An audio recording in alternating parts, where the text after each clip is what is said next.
Gracias por seguir con nosotros. Estamos conversando sobre el tema de la movilización de los maestros de la Coordinadora Nacional de Trabajadores de la Educación. Maestro, yo comentábamos hace rato, falta la reacción de los maestros en Oaxaca, en Michoacán, en Chiapas. ¿Se espera? Por supuesto. Fíjate cómo se combinan en estos estados, es el sur del país, elementos tales como una marginación histórica de muy larga data, temas de cacicazgos en todos estos estados, temas de represión a las poblaciones locales, los ha habido. El maestro como casi el único articulador social posible. Expresiones también extremas, como las que están ocurriendo ahora para confrontar a los poderes locales. Todo eso junto con pobreza, con infraestructuras educativas sumamente débiles, con fracciones magisteriales, quizás las que han tenido menos oportunidades de preparación y actualización en contraste con otras entidades del país. Yo creo que nos está mostrando estos fenómenos sin justificarlos de ninguna manera, ¿no? Condiciones que no son solamente educativas y que no son solamente laborales. Y lamentablemente, digo, me da pena decirlo, pero en el caso de Michoacán, pues algunos profesores después se supo que estaban en el crimen organizado, ¿no? Como la tuta. Entonces eso hace un ingrediente todavía peor. Yo regresaría al tema de la infraestructura y la asignación de los recursos. Estamos hablando que en Guerrero hay cerca de 46,000 maestros, pero hay 12,000 maestros comisionados, la gran mayoría al sindicato. Estamos hablando también del control y quiero, aquí traigo el documento que es una convocatoria del Instituto de Educación Pública del Estado de Oaxaca, donde dice que para poder participar en el puesto, en la convocatoria, para una plaza de maestro, para una buena subjefatura de proyectos académicos del Departamento de Escuelas Secundarias. Dice, no podrán participar los que hayan hecho labores contrarias a nuestro MDTO, que es su programa, o haber militado en la Espuria, sección 59 o en Vanguardia Revolucionaria. En la convocatoria para ser docente en las telesecundarias dice, no podrán participar en este proceso de selección alumnos egresados del Centro de Estudios Superiores de Tuxtepec. Y los compañeros deberán anexar formato único de personal y constancia de participación sindical mínimo 80% y constancia de desempeño laboral con un mínimo del 80%, respaldado con el tabulador sindical con el visto bueno del representante sectorial.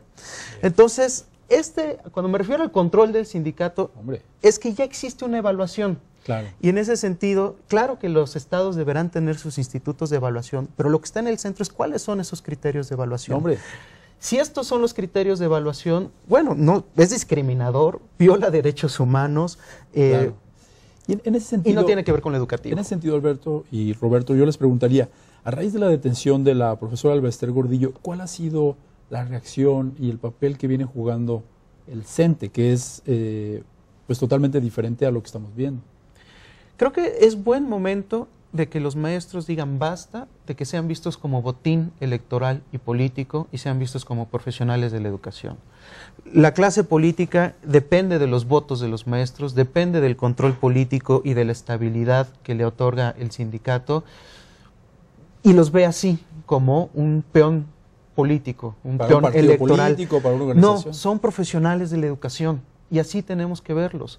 De tal manera que si la detención del Bester no cambia esta visión, claro, de nada habrá servido. Repetiremos el acuerdo político corporativo que desde los años 50 consolidó al régimen priista y que hoy permanece y no se estaría rompiendo. Así es. ¿Cómo ve al CENTE? Por ahora se quedaron quietos, ¿no? Por ahora. Sin embargo, toda la legislación secundaria, la reforma a la Ley General de Educación, las atribuciones que se van a dar al Instituto Nacional de Evaluación Educativa y aquello que tiene que ver con el servicio profesional docente, sin duda alguna implican modificaciones de gran calado en las condiciones generales de trabajo pactadas entre la SEP y el sindicato. La interrogante es si el sindicato, como tal, como sindicato, va a aceptar el cambio de reglas de juego o buscará negociar puntos que son clave, las comisiones escalafonarias, su participación en la designación, por ejemplo, de comisiones magisteriales, etcétera. Para mí, hasta el momento es un interrogante cuál va a ser la posición del sindicato como tal, una vez que se procesen las reformas. Y aquí quisiera comentar con ustedes el punto central. Yo recuerdo en la víspera de que detuvieran a la profesora, ella estuvo en varios programas de televisión y ella estuvo dando un mensaje directo. Yo no voy a permitir que se ligue el tema de la evaluación con la permanencia laboral. ¿Esto sigue vigente? Pues en los borradores que han sido filtrados por el Universal, habrá que esperar el detalle, se plantea primero una alineación con el espíritu constitucional de que la evaluación tiene que ser para retroalimentar al sistema educativo. Y eso no lo perdamos de vista. La evaluación es para mejorar.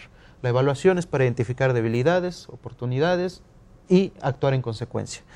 Ahora bien, en el tema de la permanencia, la legislación secundaria que está en borradores lo que establece es si un maestro no pasa las pruebas de evaluación, que no nada más es un examen de opción múltiple, nomás para aclarar, es una evaluación más completa, se le manda capacitación. Si después de un año vuelve a presentar las pruebas y vuelve a reprobar, se le vuelve a mandar a capacitación. Y al tercer año, si vuelve a reprobar, se le separa de el cargo, en este caso, de estar frente al grupo. Deja su plaza. Ahora, ojo, para los trabajadores que en este momento están en servicio, no pierden su empleo. Y esto es diferente, es decir, van a seguir recibiendo un salario, pero ya no van a estar frente a grupo. Ahora bien, esto es tener una evaluación con consecuencias, pero insisto, pasa por la capacitación, pasa por todo un esfuerzo previo de mejorar las condiciones de trabajo pero sí sigue siendo lo que le mete ruido a esto. Es lo que le mete ruido a esto, precisamente. El de tener, digamos, frente a sí, los instrumentos de evaluación que pueden modular las prácticas docentes. Desde luego que el tema de la permanencia es crucial, pero es un límite. La evaluación también está ya colocada como el mecanismo, en lugar del escalafón, que determinará las opciones, por ejemplo, de promoción de los maestros y sus posibilidades de acceso a cargos directivos. Es un cambio de, digamos, cultura laboral docente, ¿no? Sin juzgar sus ventajas, sus límites y lo que pueda significar de problema, representa una modificación muy de fondo de la cultura laboral al magisterio. Porque de hecho ya incluso ya se escogió a los miembros de este organismo que va a evaluar. Sí. A los maestros, ¿no? Sí, así es. Y me parece que han sido muy buenas elecciones por parte del Senado. Fueron muy buenas ternas, de hecho, desde el inicio. Y bueno, hay capacidad técnica, no fueron puestos políticos. Y eso es un muy buen augurio de lo que puede ocurrir con el INE. Sí, me gustaría que en el siguiente bloque habláramos de lo que sigue de la reforma, los pendientes que todavía hay, pero podemos adelantar alguna idea.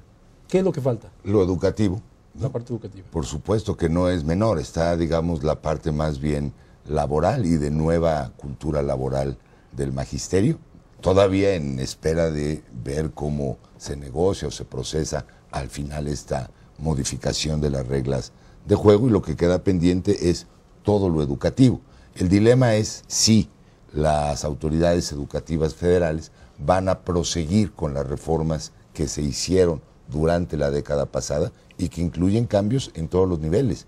Reforma integral del preescolar, de la educación básica, de la secundaria, de la media superior, de las normales, si van a seguir el mismo camino que ya se perfiló, o si van a hacer una modificación sustancial que permita, digamos, augurar nuevos tiempos para la renovación de las expectativas de calidad educativa. Ese es el dilema.